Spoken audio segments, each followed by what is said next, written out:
talk about bourbon. I'm going to show off this beautiful distillery that just opened to the public 1st of September. So we're going to start out here, then we'll kind of make our way through. Like I said, we're going behind the scenes. We're going all access today. How's that sound? Distilled in Bardstown, Kentucky since November 7th, 1996, when that crazy fire blew through the original Bardstown campus of Heaven Hill.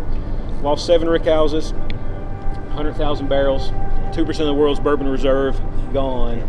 Also, unfortunately, lost the original distillery. It was built in 1935. Basically, that bourbon flowed downhill, basically turned into lava and went into the original distillery. Complete and total loss. So we started actually distilling on other people's stills up through the early 2000s, actually. Even after we bought Bernheim Distillery, we were still doing contract distilling. We buy the Bernheim Distillery from United Distillers, Diageo in 1999, Christian Brothers Brandy, Old Fitzgerald label, and the world's largest single-site distillery. A lot of people don't realize that Bernheim, the world's largest single-site distillery, 450,000 barrels a year can come off that still if needed. We're going to mash that here. So in the future, if the market needs 900,000 barrels, Heaven Hill is going to have it. So we're not making all of our decisions based on the investors or the stockholders, or making sure all the investors get their big bonus for the year or the previous quarter, the upcoming quarter. We're thinking long term. The family still makes all the decisions. Nothing's really passed through the investors because there's not any. And so they're thinking long term. Since 1935, they've weathered a lot of storms. The whiskey market has gone and through ebbs and flows, and so they're making those decisions based on the future, the legacy, the quality.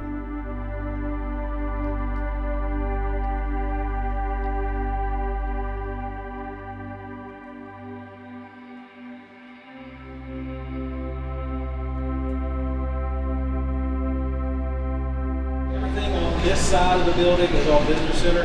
The center part of the building is production, and then the very far end is all administrative. So there's offices and conference spaces. These copper tanks were actually there at the old distillery, at the old Granddad Distillery.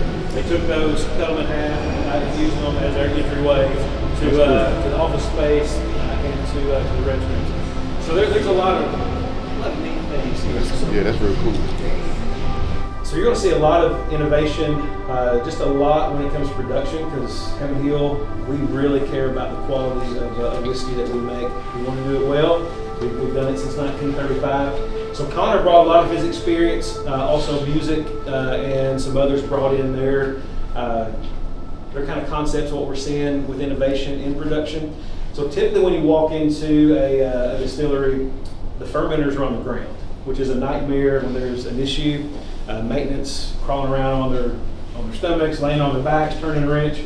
So they decided for efficiency, let's take these fermenters and let's raise them up on legs. So they just walk up and turn a wrench. Also took all the floors, sloped the floors. So if there's ever spillage, a leak, or an issue, you just drain it out of the fermenters and it comes right into the drain.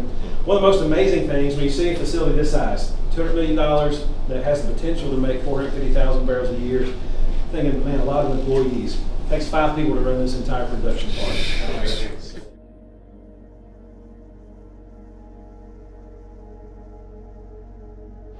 So Connor, I like his term. He said we're not identical twins, we're fraternal twins. So same mash bill, similar appearance when it comes to the equipment, but some also key differences. And this room right here is the biggest difference between the Bernheim Distillery and Heaven Hill Springs Distillery. This is our yeast lab. So the Bernheim Distillery uses dry yeast. That dry yeast comes in 20-pound blocks. Costs Heaven Hill $80,000 a month just in dry yeast. So here we'll actually make our own yeast. We're going to take that original Heaven Hill strain of yeast. We can date back to 1935. So we never put brands in the rick house. So when you walk in one of our 70 rick houses, you'll never see an Elijah Craig barrel, David Williams barrel. We put styles in it. So Connor makes styles in American whiskey. We're the only legacy distillery to make all 6 styles now that are now recognized after they had that American single malt. So I think we have 14 mash bills, give or take, but we do all 6 styles. So we make those styles, they go into the rick house. Most of our bourbon, our traditional bourbon whiskey, Evan Williams, Henry McKenna, J.T.S. Brown, J.W. Dan, Elijah Craig, 7-year bottle and bond, all that shares the exact same mash bill. So it's 70% corn, 10% rye, 20% malted barley. We use that so much, production workers, the warehouse rollers, they call it HH regular.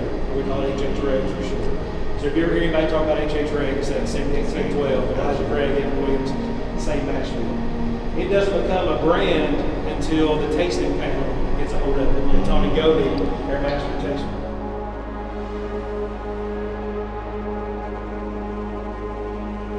Take you to all 3 floors today of the still house. Typically, the public only gets to go to the 3rd floor.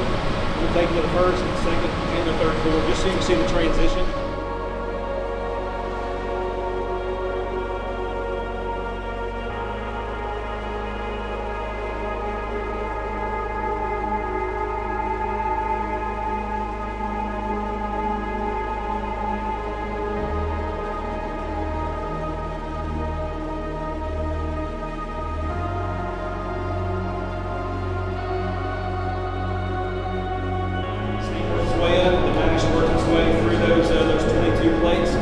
Then it goes from there into the thumper. So here's a little bit different from Heaven Hill and some other distilleries you may have gone to. We use a thumper, not a double. And that can get confusing because a lot of people in the industry use those terms interchangeably because they both work on a column scale. But the difference in a doubler and a thumper is the doubler actually catches the liquid coming off the column scale and returning to a vapor, and it'll do the second part of distillation.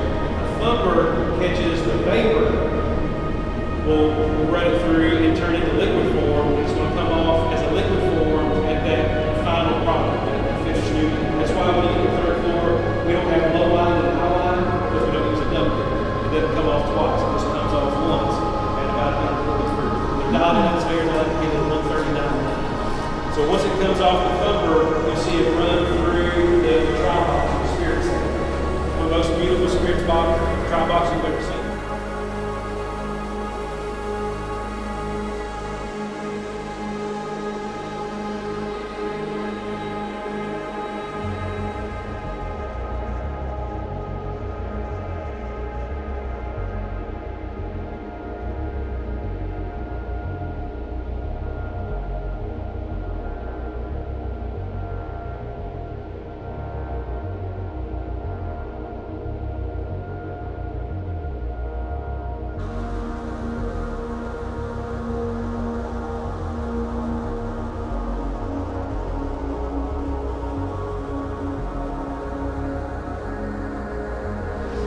Bourbon nerds yourself, you know just the impact that Parker Bean has had on the bourbon industry, the history of bourbon. A long time master distiller for Heaven Hill. Died in 2017 to ALS, and so that's where Parker's heritage came out of. When Parker was diagnosed with ALS, he really wanted to get back, and so that's when Parker's Promise of Hope was released while Parker was still alive.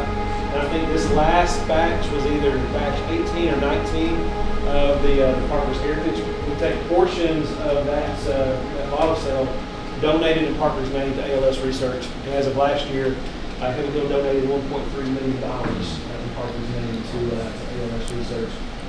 The beans played an important role in the history of Heaven Hill. So I told you, as we were at the yeast lab, Joe Bean was actually the kind of the idea behind Heaven Hill. His concept was, he had a dream to make bourbon. Jim Bean's first cousin, like every other Bean in the area, he knew how to make really good whiskey. When Prohibition sets in, Mary Dowling from the Lawrenceburg area, over around Wild Turkey, she got in a lot of trouble during Prohibition for making whiskey when it's illegal. When they raided her home, I've read they found barrel after barrel in her basement. And so she actually flees the country. She takes her still operation down, ships it to Juarez, Mexico, and she hires Joe Bean to come to Juarez, Mexico. He makes Mexican bourbon, I'm sure a little tequila for a couple of years. Then Stitzel Weller gets a medicinal license. They bring Joe and his son Harry from Mexico back to Louisville, Kentucky, where they distill medicinal whiskey for Stitzel Weller. So Prohibition comes to an end December 5th, 1933. 5:32 p.m. Is when it became official. As states are starting to slowly overturn or ratify the 18th Amendment, that's when Joe gets the idea. I'm a bean, I can make good whiskey. It's time to make a legacy and heritage for myself. I want to put my name on a label. I want to be in control, and I want to make a fortune. Americans are going to want whiskey, and by golly, we can do it. The problem is, it's the Great Depression. Really expensive to build a distillery from the ground up. There's not a bank anywhere going to loan you money for a startup in the Great Depression. That's when Joe gets the idea to go talk to Ed Shapiro, the father of Max Shapiro. Max and Ed and his 4 brothers had a chain of junior department stores. They were called the Old Louisville Store. The concept was, it's the Great Depression, let's bring specialty items that you typically have to travel from rural Kentucky to the big city to get. So you got to go from Bardstown to Louisville or Lexington. Times are hard, so let's bring those specialty items to rural Kentucky. But then not just specialty items, let's bring day-to-day items as well. Household goods, some groceries, farm implements. So you can basically buy anything in the Old Louisville store. It became very successful. And by all standards, probably pretty wealthy too. So Joe Beam approaches Ed and basically pitches the idea, I know how to make whiskey, you know how to run a business, you got the mindset, and you can fund this thing. Let's go into business together. We can make a lot of money in the future. So that's when they agreed to go into business together. The problem when you're in the whiskey business is you got to make money, but you're not getting revenue or profits immediately. You're waiting 2, 4, 6 years. Even though Joe sells his portion of the business, he stays on, and his son Harry, they become our first 2 unofficial master distillers. They don't have the title, but that's what they're doing. They're still making whiskey for Heaven Hill. Then Harry's nephew, Earl Beam, becomes our first official master distiller.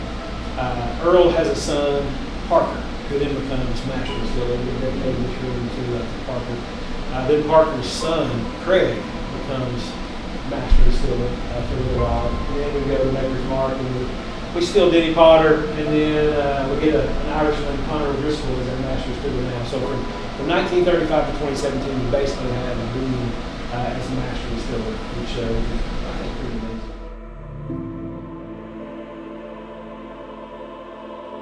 Appreciate y'all coming in. I hope you have a great time in Bardstown. Cheers to Black Bourbon. Cheers. Thank you.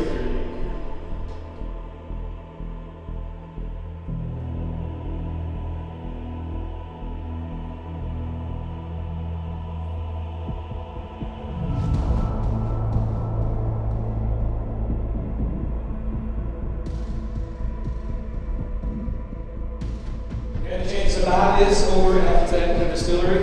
And this is a release just for the grand opening of the distillery. This is what we call our master distiller community. So you've got one barrel that is pre-fire, 34-year-old. One that was made in 2010 by Parker Beam at the Bourbon distillery. So then we have 8-year-old barrels that came from Denny Potter. Then there's some younger barrels and just 2 really old barrels. It balances out and really complements each other. So enjoy this pour that you've got. Thank you all for coming.